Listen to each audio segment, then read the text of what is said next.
अस्सलाम वालेकुम टू आल संगत, क्या हाल है जनाब? ठीक ठाक हो? उम्मीद करें ना मेरे सारे बहना भरा ठीक ठाक हो सन। अल्लाह पाक सारे भरावां दे माल जान दा ताबरू हर शे हिफाजत फरमाए। अल्लाह पाक सारे मुसलमानां दियां बच्चियां दे नसीब बच्चे फरमाए। भी एक बुजुर्ग दा साडे उत्ते सवाल आई कजले दे मुतल्लिक। कजले दा जनाब सब तो पहले मूँह दा नक दा टेढ़ा हो वंजना, नंबर 1 ना कजले दी लत्त टेढ़ी हो वंजनी, नंबर 2 और कजले दा जनाब कुछ अरसे तो बाद अपने दांत बाहर कट वंजना, यानी कि वह होंठ लड़क वंजना और दांत सामने नज़र आवना, यानी कि कम अज़ कम 4 दांत या 6 दांत ये अलामात क्यों पाई वेंदी है। तो ये एक साडे बुजुर्ग का सवाल आई, उसनों असां बड़ा मुतमिन किया कि सरगोदे दे विच एक ब्रीड आई 72 वाली ब्लड लाइन, उसका यानी कि उसकी खूबसूरती ये आई कि उसका तलवा होंठ वड्डा आई और उतला होंठ उसका छोटा आई। तो उसका जिस टाइम होंठ तलवा लाजमी गल है वड्डा आई तो उस दंद दिखावने ही दिखावने हैं। और दूसरे नंबर उत्ते नक का टेढ़ा हो वंजना कजले वास्ते इसका बहुत अवर नक, यानी कि जियां मुंदरे दे विच ये तोता फेस आखा वंजे, तो जिस टाइम नक बहुत ज़्यादा अवर थी वेंदा तो इस वजह तो किदाई ना किदाई झोल मार वेंदी हड्डी हड्डी यानी कि टेढ़ी थी वेंदी है। उस तो बाद जनाब इसकी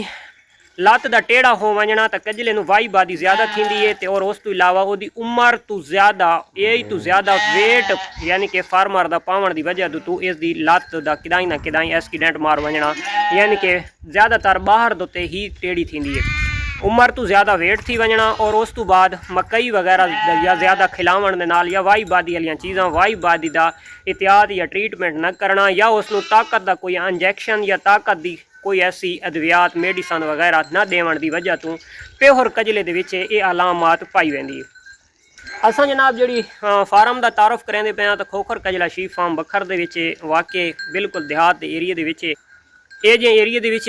पाया वेंदा है। और स्टॉल फीडिंग दे उत्ते बखर दे विच पहला फार्म समझ गिनो कि जिहड़ा स्टॉल फीडिंग दे उत्ते कीता वेंदा पे और काफ़ी अरसे तो असां जनाब इस शौक करेंदे पे एज ए बिजनेस भी है एज ए शौक भी है। सब तो पहले बिजनेस सारा ही होने लेकिन उस दिल जोई दिल की लगन और शौक होना बहुत ज़रूरी है। मैं जनाब सब तो पहले बकरियां का बिजनेस स्टार्ट किया शुरू तो, यानी कि सोशल मीडिया जी मैनू सपोर्ट की या सोशल मीडिया की वजह तो मेरे दिल के मुहब्बत पैदा थी तो वह बकरी की पे थी। मैं यानी कि अपने इलाके के ही परचेज की, ब्रीडर भी अच्छा रखा और मैं हासिलपुर चिश्तियाँ मंडी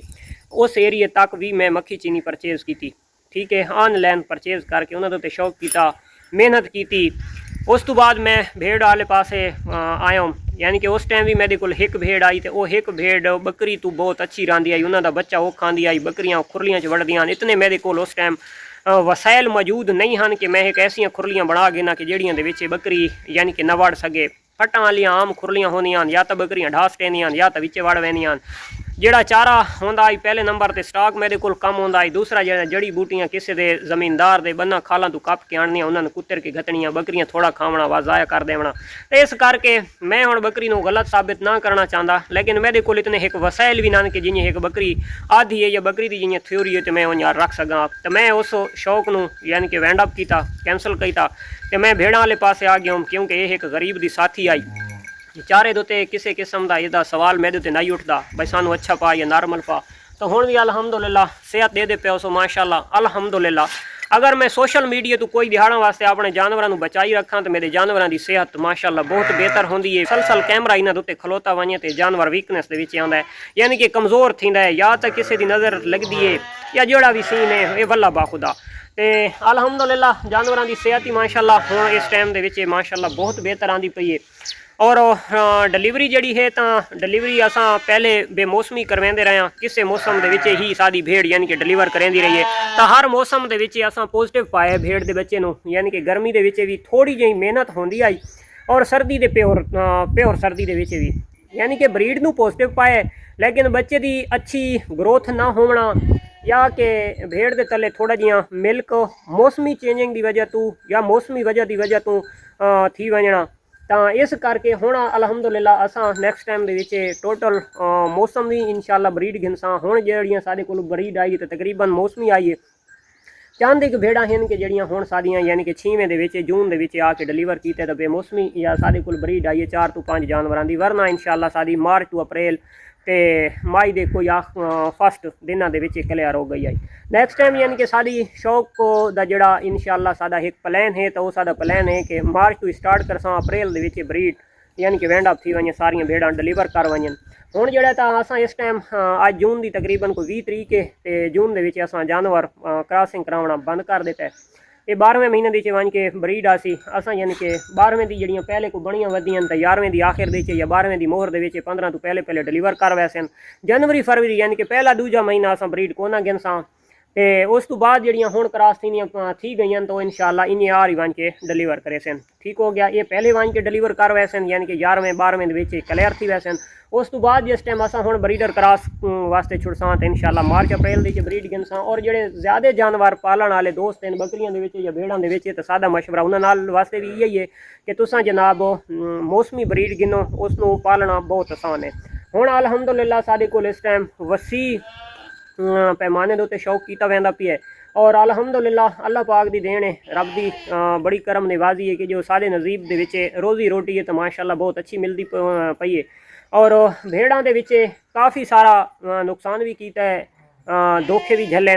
परचेजिंग के दौरान शुरू दे विच तो हुण अलहमदुलिल्लाह अल्लाह दी ज़ात बड़ी करम निवाजी की है। हुण पहचान भी थी गई है धोखे खा खा के नस्ल जड़ी है तो काफ़ी सारी यानी कि असां फीमेल सेल नहीं की वो अपनी ब्रीड नूं कोशिश की है कि होर उत्ते आवन दी अलहमदुलिल्लाह हुण साडियां फस्ट टाइम दी जड़ियां ब्रीड दी आन तो हुण यानी कि अलहमदुलिल्लाह ब्रीड करनियां ने उस तो जड़ियां पहले आन तो कम अज़ कम कुछ 3 2 4 4 सूए दी वधियां तो आने वाले टाइम दे विच साडी ब्रीडिंग आ गई यानी कि कजले दे विच क्रॉस दे विच क्योंकि साडा मेन मकसद ही इहा है कि प्योर कजले दे तले जी मिल्क दा कम होवना और भेड़ दा वीक रहना और बच्चे दी यानी कि थोड़ी जी वाई बादी वाली चीज़ां देवन तो भाई उसकी जनाब बच्चे दियाँ टंगां टेढ़ियां हो वजनियाँ या बच्चा सही सर्वाइव ना करना इस वजह तो असां जनाब थोड़ा जियां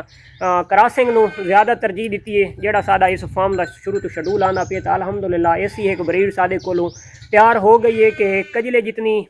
हाइट भी साडे कोल मौजूद है और कजली भेड़ का किसी को अगर बहुत अच्छे वेटर भेड़ होवे तो उस तो अगर 2 किलो साडी भेड़ ज़्यादा वेट ना हो सी तो उस तो कम ना हो सी इंशाल्लाह। कन्ना की जड़ी मजबूती है तो बहुत अच्छी थी गई है जिन्हें एक शौक कजले का किया वह है चैड़ा कान हो लंबा कान हो मजबूत होवे तो ज़्यादातर जो शौक किया वह पे है तो वही अलहमदुलिल्लाह सारे को तैयार हो चुका है। और मेन मकसद है कि आने वाले टाइम के जोड़े एक न्यू शौकीन हैं कि वह दिन जी दंद का बाहर नज़र आना नहीं होना चाहिए नक का टेढ़ा होना नहीं होना चाहिए टंग का टेढ़ा होना नहीं होना चाहिए तो इंशाल्लाह ये तीनों चीज़ां भी इंशाल्लाह साडी ब्रीड दे विच ना सन नक टेढ़ा ना करे सन नक भी तोत्यार हो सी बिल्कुल कजलियार हो सी कन जड़ा हो सी तो उसको 19 भी हो सी और 70 के 90 के 95% मैं चैलेंज ना लादा कि किसी न्यू लोगों को उस चीज़ की पहचान न थी सी कि इस कितने फीसद खून है। और अगली गल यह है कि जानवर जितनी एक वाई बादी वाली चीज़ां भी फर्द करो खांदा रहा सी वाई बादी जानवर वास्ते मकई ज़्यादा है तो अगर ये चीज़ भी खांदा रहा सी तो इंशाल्लाह वो जानवर कदा वास्ते न चेंज वाई बादी नाल यानी कि टंगा इंशाल्लाह दिंगियां न करे सी सादा जड़ा मेन मकसद आई जड़ा सादा शौक आई अल्लाह दी ज़ात सानू अस अपने मकसद तक ही महदूद रखे और अपने मकसद विच अलहमदुलिल्लाह इस टाइम कामयाब हाँ। यह आई जनाब आज दी कजले के हवाले नाल वीडियो मिलते हैं इंशाल्लाह नेक्स्ट वीडियो नाल तब तक दे सो इजाज़त अल्लाह हाफिज़।